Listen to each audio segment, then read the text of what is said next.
హిందూ మత ఆచారాలని, సాంప్రదాయాల్ని, భక్తుల యొక్క మనోభావాల్ని దెబ్బతీయడం జగన్మోహన్ రెడ్డికి ముందు నుంచి ఆనవాయితీగా వస్తూ ఉంది. నిన్నటి రోజు పులివెందుల్లో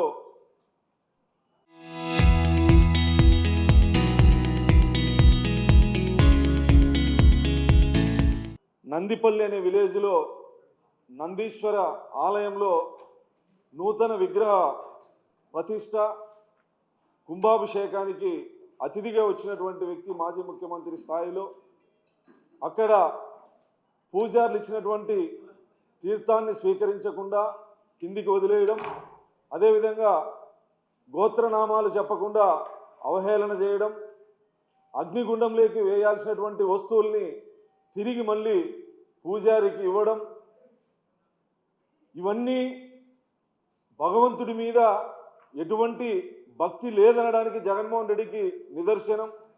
గతంలో అనేక సార్లు నిరూపితమైన 5 సార్లు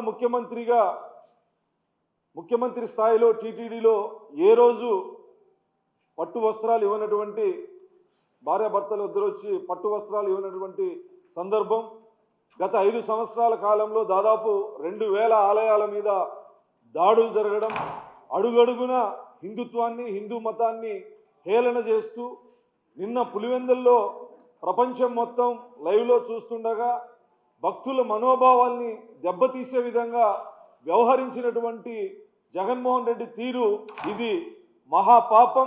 ఖచ్చితంగా ఆ దేవదేవుడు వీటికి ఖచ్చితంగా శిక్ష విధిస్తాడని కూడా ఈ సందర్భంగా తెలియజేస్తూ, గత 5 సంవత్సరాల్లో హిందూ మతం మీద గౌరవం లేనటువంటి వ్యక్తుల్ని, హిందూ మత విశ్వాసాల మీద, వెంకటేశ్వర స్వామి మీద భక్తి విశ్వాసం లేనటువంటి వ్యక్తుల్ని టీటీడీ చైర్మన్గా నియమించి గత 5 సంవత్సరాల్లో టీటీడీ అప్రతిష్ట పాలు కావడానికి జగన్మోహన్ రెడ్డి ఎంతటి కారణమో ఈ ప్రపంచంలో ఉన్నటువంటి హిందువులకి, వెంకటేశ్వర స్వామిని కొలిసే వాళ్ళందరికీ తెలుసు.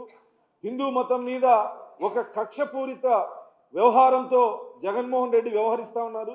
నీకు నిజంగా భగవంతుడి మీద నమ్మకం, గౌరవం లేనప్పుడు గుడికి వెళ్లాల్సినటువంటి అవసరం ఏముంది? అక్కడ హిందువుల యొక్క మత ఆచారాల్ని అగౌరవపరిచే విధంగా వ్యవహరించాల్సినటువంటి అవసరం ఏముంది?